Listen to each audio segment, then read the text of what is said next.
Hello everyone, this is Bertina Amy here and welcome back to my channel. In today's video, I'm showing you how to do your very own DIY watercolor painting. So here you'll see that I have a watercolor paper pad, and you can get this at your local store.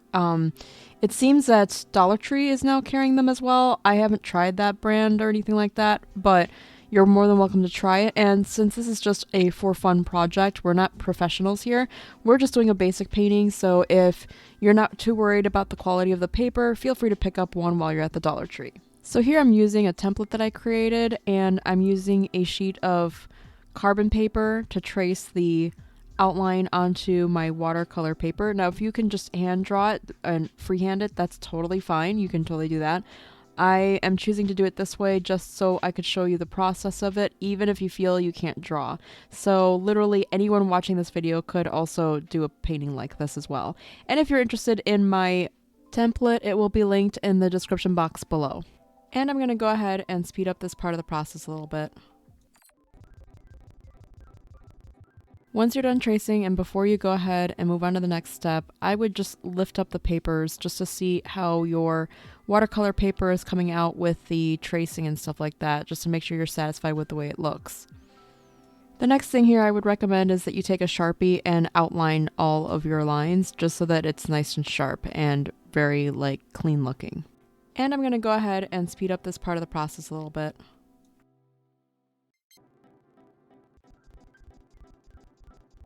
Before you start painting, this is actually the best time to erase any of the carbon marks that you already have, just to try to clean it up a little bit. And don't worry if you can't get all of the marks off, because I wasn't able to, and honestly it doesn't even bother me, and it's totally fine. I don't even notice them once painted anyways.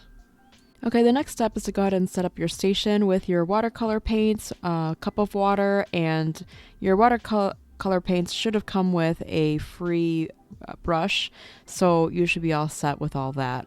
And just go ahead and select your colors, decide what colors you want to use, and then dip your paintbrush into the water cup and then onto the paint, and then have fun with it. Feel free to experiment. Be kind to yourself and don't judge yourself if it's not perfect. Honestly, watercolor is the hardest thing to ever get perfect. So this is more meant for having fun, maybe experimenting, and just enjoying the process of coloring something in, making something beautiful without it looking perfect. And would you look at that? I went ahead and painted the Ladybug's head red. I don't know what I was thinking. I guess I just couldn't wait to dive right in, and red was the first color that came to mind because ladybugs, when I first think of ladybugs, the main color I think of is red, and I just couldn't wait to dive in. But you know what? It's totally okay because I'm just going to let it do its thing, and then later I'm going to cover it with a little bit of black paint and just keep going with it until I'm satisfied with it. The best thing you can really do for yourself when you're trying something new with art is to look at it like you're experimenting, you're having fun, and you're not worried if you make a mistake, and you're not going to be harsh to yourself when you do make mistakes, because if you do, it might turn you off to the idea of ever touching this stuff ever again in the future. And honestly, these things are so good for relieving stress. So I highly recommend be very kind to yourself and enjoy the process. You can learn so much about life just by practicing art, no matter what format that is, whether it's painting, drawing, coloring, crafting. Nothing anyone ever creates is ever going to be perfect. I don't care who it is that's making it. And even professionals can make errors. It's hard for some other people to see those errors.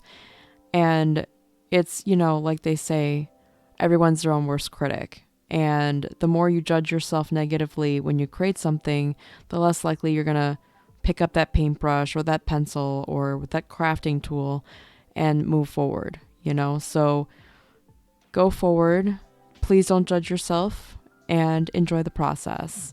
And be sure to look at the beauty of all imperfections. When it came to painting the leaves, I went ahead and decided to add brown to the edges because I was thinking about the process of how leaves end up just, they turn brown with time in the fall and stuff like that. So I thought it would look cool, and I actually really like the way they turned out. It's up to the artist's choice in terms of how they decide to finalize their painting. There's more, you could always go back and add more. I could always go back with a finer brush if I wanted to and add in like little leaf veins or something like that. I could try to do that with watercolor. I could do it with other, artist tools like, maybe a thin marker or like a, pen or whatever I have lying around. So, you call it finished when you want to. And I'm going to go ahead and speed up this part of the process a little bit. Wouldn't it be so cool if we could finish tasks as fast as this? It makes me think of The Flash. And if you made it this far to the end of the video, there's going to be a discount on my Etsy shop for this template if you're interested. The link to this template will also be in the description box below.